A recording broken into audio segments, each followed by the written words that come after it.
Vous aviez hâte, j'avais hâte aussi. Vous vouliez me faire peur avec ça? Mon cul en a vu d'autres, je peux vous le dire, mais c'est Disney qui va être choqué.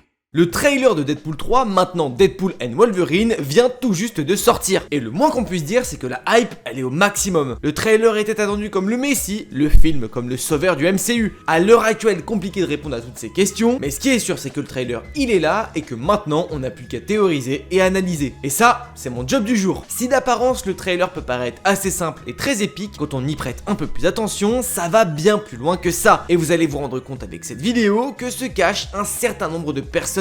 Voici donc tous les personnages cachés du trailer de Deadpool 3. Mais avant de démarrer cette vidéo, si jamais le sujet te plaît, tu peux mettre le petit pouce vers le haut. Et si jamais tu souhaites suivre les futures aventures, dans ce cas là tu t'abonnes et tu actives la cloche. Allez, on est parti. Suivez-moi. Le trailer démarre sur l'anniversaire de Wade. Après les événements tragiques de Deadpool 2, ce dernier ne se voit pas vivre sans sa femme. Il va donc avec le bracelet de câble voyager dans le temps pour la sauver. Il sauve au passage ses potes de la X-Force, groupe qu'il a fondé dans le film. Ce trailer de Deadpool 3 commence donc sur cette petite réunion de famille. Pour l'anniversaire de Wade, on y retrouve donc Colossus, fidèle acolyte de notre Deadpool depuis le premier opus. Avec lui, Negasonic et Yukio. Jusqu'à là, pas vraiment de surprise, étant des personnages qu'on a déjà vus et qu'on savait qu'ils seraient présents. Mais bon, commençons la vidéo tranquillement pour finir en apothéose. Vanessa est elle aussi de la partie, tout comme son pote le chauffeur de taxi, Hal et certains membres de la X-Force. On y retrouve Peter, l'humain lambda de la bande, et Shatterstar, l'épéiste du groupe. Bon, c'est maintenant qu'on va rentrer dans le vif du sujet, avec des personnages qui pour le coup sont vraiment cachés. À peine le temps de finir son vœu que le TVA vient toquer à la porte de Wade. Ici, ce qui est intéressant, ce sont les tenues de chacun des chasseurs. Si on les compare aux tenues des agents présents dans Loki, il y a très clairement une différence, et cette différence a son importance. Pour celles et ceux qui n'auraient pas vu la série Loki sur Disney+, c'est ici que le TVA apparaît pour la première fois. Ils sont des chasseurs de temps, ils chassent les anomalies temporelles à travers le multivers. Après le final de Loki saison 2, le TVA connaît une refonte importante. Loki en devient le boss et lui ainsi que les agents décident de retourner complètement les manières d'agir du TVA. Le principe est toujours le même, la protection des timelines et du multivers, mais cette fois-ci on ne tue pas pour venir à nos fins. À la fin de Loki saison 2, Loki prend place sur le trône de celui qui demeure et les bureaux ainsi que le logo du TVA changent. Les nouvelles tenues seraient donc en adéquation avec ce renouveau du TVA. Le film se déroulerait donc après les événements de Loki saison 2. Deadpool se fait donc enlever par le TVA, il y fait la connaissance de Paradox, un agent du TVA un peu plus haut gradé que les simples chasseurs, et ce dernier souhaite donner une mission à Deadpool. Une mission qui aura très certainement comme but de sauver le multivers. Lorsque Paradox montre un tableau et des écrans à Wade pour lui faire comprendre ce qu'est le TVA, si on prête bien attention, sur ce plan, on peut y voir un variant de Deadpool. Ça se passe tout en bas de l'image, un Deadpool en costard-cravate. Alors, première hypothèse, c'est un simple variant de Deadpool à travers le multivers. Mais vous savez que la Universe Corp ne s'arrête jamais à ce que l'on peut voir. Un peu à la manière de Loki dans la première saison, où ce dernier possède un variant président,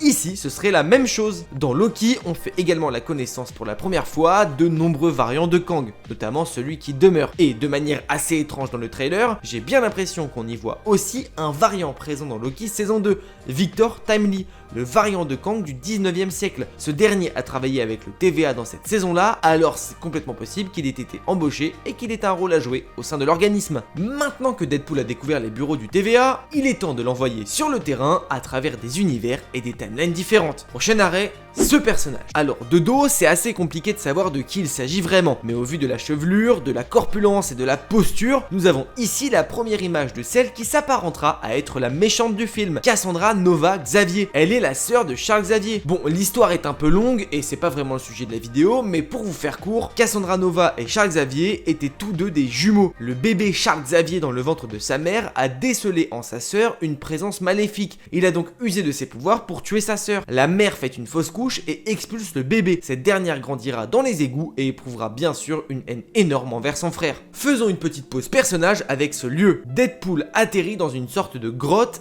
Ici, ça ressemble tout de même fortement au lieu où les X-Men ont tenté de se sauver dans X-Men Days of Future Past. Vient après ça une scène plus qu'importante, par le lieu et par la présence des personnages. Si on fait attention à l'ambiance et aux personnages que l'on voit juste ici, on est clairement dans un bar à Madripoor, une île fictive qu'on a déjà notamment pu voir dans Falcon and the Winter Soldier. Cette île est un peu le repère des racailles et des personnes pas trop fréquentables. Bon, et concernant la personne assise et de dos, c'est bien sûr Wolverine, mais pas n'importe lequel. Il ne s'agit pas du Wolverine que l'on a vu dans les films X-Men, mais plutôt d'un variant avec le Wolverine Patch, une série de comics qui se déroule en plus à Madripoor. On peut imaginer que ce variant au Wolverine de Hugh Jackman sera joué par un autre acteur, mais à l'heure actuelle, impossible de distinguer lequel il sera. On pourra avoir une méthode à la Multiverse of Madness avec le Red Richards de John Krasinski, et donc avoir le Wolverine de Daniel Radcliffe, pour servir les fans. Mais on est allé un peu trop vite, puisque sur le plan d'avant, il est fort probable que nous voyons un lot de mutants considérable, dont un que j'ai plus ou moins identifié. Celui qui se cache juste ici, l'un de mes mutants préférés. Alors c'est peut-être mon imagination qui me fait défaut, mais ici moi je vois le Bishop, interprété par Omar Sy dans X-Men Days of Future Past. Sur le peu que l'on voit, je trouve qu'il y a tout de même une ressemblance avec ce dernier. On peut voir qu'il a les cheveux longs et des traits de visage qui me font énormément penser au personnage joué par Omar Sy. De plus, le lieu où il se trouve et l'idée des voyages dans le temps dans le film collerait complètement au personnage. Dur à distinguer, c'est vrai,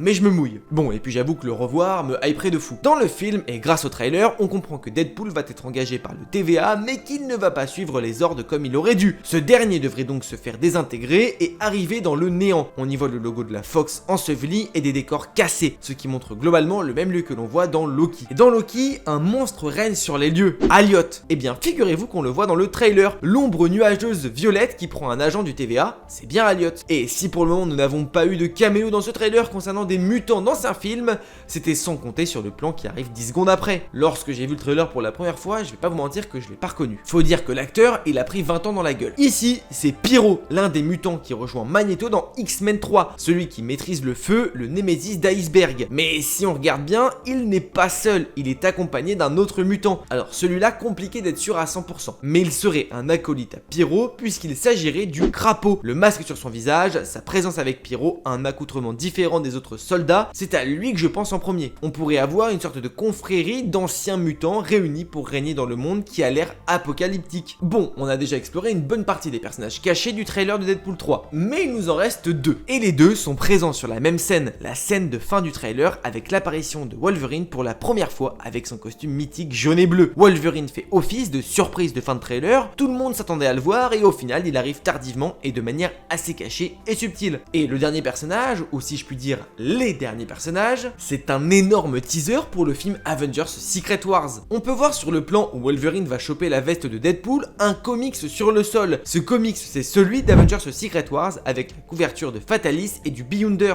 Alors, petit teasing pour l'apparition des deux personnages dans le film ou simple petit clin d'œil? Honnêtement, je doute que ce soit un simple easter egg. Et puis ça renforce l'idée que le film sera le prémisse parfait au prochain film Avengers. Il est en quelque sorte le préquel de ces deux-là. Et bien voilà, je pense qu'on a fait le tour des personnages cachés dans le trailer de Deadpool 3. Si jamais tu en as vu, que j'ai pas vu, même si ça m'étonnerait, n'hésite pas à me les mettre en commentaire. Si jamais la vidéo t'a plu, tu peux mettre le petit pouce vers le haut qui fait toujours extrêmement plaisir. Et si jamais tu n'es pas encore abonné à la chaîne YouTube et que tu souhaites suivre les futures aventures, dans ce cas-là, tu t'abonnes et tu actives la cloche. On se dit à très bientôt. N'oubliez pas, mais de grands pouvoirs impliquent de grandes responsabilités. Je vous fais des bisous.